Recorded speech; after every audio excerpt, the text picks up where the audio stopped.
Host करने वाली थी मैं इफ़्तार पार्टी, तो बस यहाँ पे उसकी ही तैयारियाँ चल रही थी। और ये सब चीज़ें आप पहले से ही अगर करके रखो तो आपको पार्टी वाले दिन इतना ज़्यादा रश नहीं रहता है कामों का, और फिर बहुत ईज़ी हो जाता है। Hello friends, welcome to Homensa, welcome to very beautiful day. और बस मेरी सुबह हो चुकी थी, तो मैंने सोचा चलो आज मैं शुरुआत अपने आप से ही करती हूँ। तो खैर आज का दिन मेरा बहुत ही बिज़ी जाने वाला है, बहुत सारे काम हैं। तो मैंने सोचा चलो, मेरी सुबह तो जल्दी हो चुकी थी अल्हम्दुलिल्लाह से, मैं आज जल्दी उठ गई थी। और जुमा भी था, फ्राइडे का दिन बहुत ज़्यादा बिज़ी रहता है। तो मैंने सोचा चलो जल्दी जल्दी अपना काम फटाफट फिनिश करते हैं और फिर आगे की प्रिपरेशन करते हैं।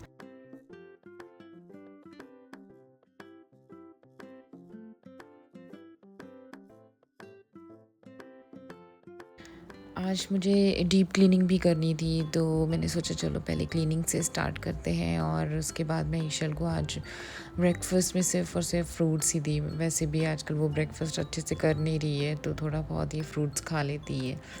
और तो मैंने सोचा चलो मैं सिर्फ आज उसको फ्रूट्स ही दे देती हूँ।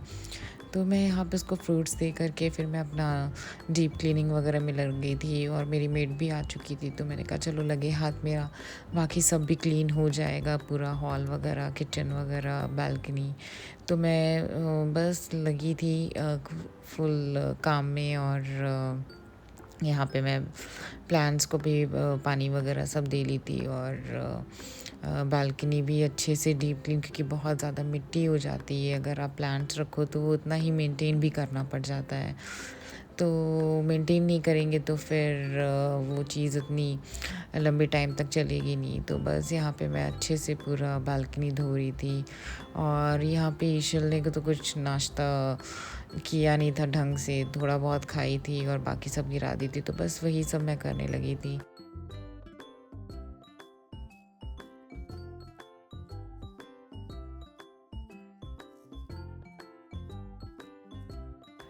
घर का तो सारा काम माशाल्लाह से हो चुका था, और मैं बस यहाँ पे फ़्रेश होकर के शावर वगैरह ले लिया था और नमाज़ पढ़ने लगी थी, क्योंकि फ्राइडे का दिन था तो जल्दी अज़ान हो जाती है। और मैंने सोचा चलो पहले ये कर लेते हैं, उसके बाद फिर बाकी के काम करेंगे।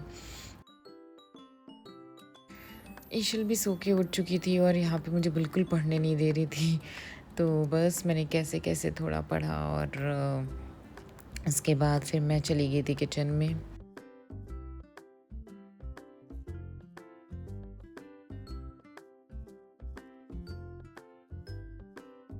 तो मैं होस्ट करने वाली थी इफ़्तार पार्टी, तो उसी की बस प्रिपरेशन चालू थी, उसी की तैयारियां कर रही थी। क्योंकि ये सब चीज़ें पहले से आप करके रख लो ना, तो बहुत इजी हो जाता है। जिस दिन पार्टी रहती है या जिस दिन आप इनवाइट करते हो, तो उस दिन आपका बर्डन काफ़ी कम हो जाता है और काफ़ी रिलैक्स हो जाते हो। तो यहाँ पे मैं पहले से ही सब प्रिपरेशन कर लिया था, ऑलमोस्ट हो चुकी थी, लेकिन थोड़ी बहुत बाकी थी। तो बस मैं वही कर रही थी। माशाल्लाह से 16th डे था रमज़ान का, तो बस मैं यहाँ पे आ गई थी इफ़्तार प्रिपेयर करने के लिए। और मैंने सोचा आज इफ़्तार में और आप लोगों के साथ जो रेसिपी शेयर करूँगी, वो नमक पारे की रेसिपी शेयर करती हूँ, क्योंकि वो क्विकली बन भी जाती है। और मुझे बहुत ज़्यादा ऐसे रेसिपी नहीं सेलेक्ट करनी थी जो थोड़ा टाइम टेकन हो या फिर मेरे लिए थोड़ा सा हेक्टिक हो। तो मैंने सिंपल सी नमक पारे की डिश सेलेक्ट की थी, और मैंने सोचा चलो आप लोगों से ये शेयर किया जाए।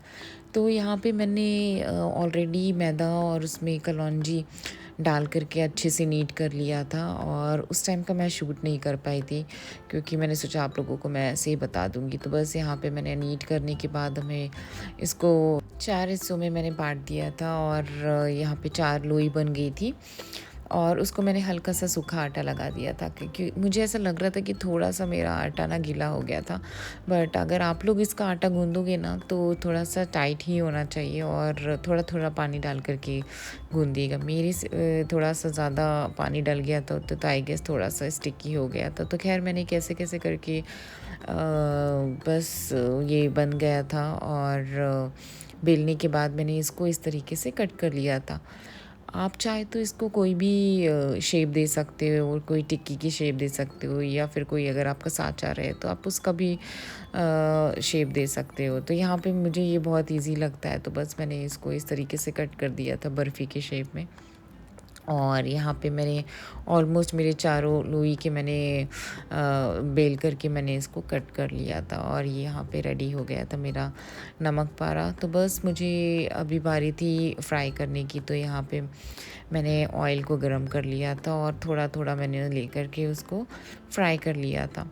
स्टार्टिंग में ऑयल लो फ्लेम पे ही रखिएगा, क्योंकि मुझे ऐसा लग रहा था कि मेरा फ्लेम ज़्यादा था, तो फिर बहुत तेज़ी से नमक पारा ब्राउन हो जा रहा था। तो मैंने फिर बाद में फ्लेम को एकदम कम कर दिया था, और थोड़ा थोड़ा करके मैंने उसको फ्राई किया था। तो बस इसी तरीके से मैंने सारे नमक पारे को फ्राई कर दिया था, और साथ ही साथ मैं और दूसरे काम भी अपना कर रही थी, मसाले वगैरह बनाना।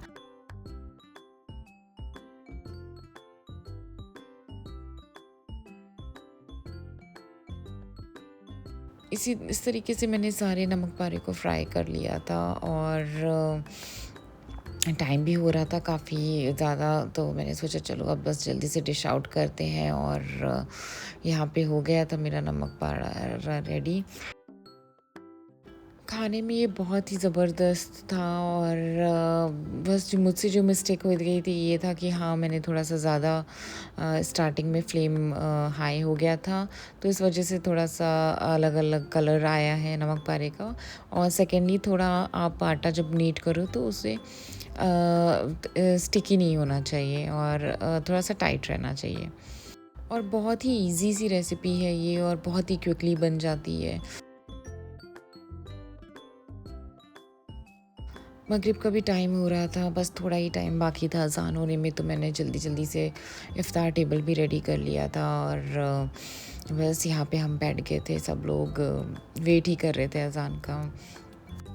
और यहाँ पे ईशल थी नहीं, तो मैं बहुत ही आराम से बैठ गई थी, क्योंकि वो अपने डैडी के साथ बाहर गई थी। तो फिर बहुत ही थोड़े टाइम के लिए भी वो बाहर जाती है तो कैसे एकदम सूना-सूना लगने लगता है, और लगता ही नहीं है कि कोई है घर पे।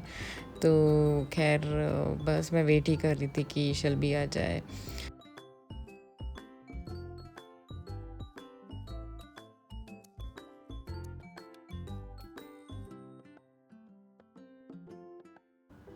इफ़्तार वगैरह कर लेने के बाद हम आ गए थे गार्डन में थोड़ा वॉक करने के लिए, और बस अब टाइम हो चुका था व्लॉग को एंड करने का। तो कैसा लगा आप सबको मेरा आज का व्लॉग? अच्छा लगा हो तो प्लीज़ लाइक करिए, चैनल को सब्सक्राइब करना ना भूलें। तब तक के लिए अल्लाह हाफ़िज़।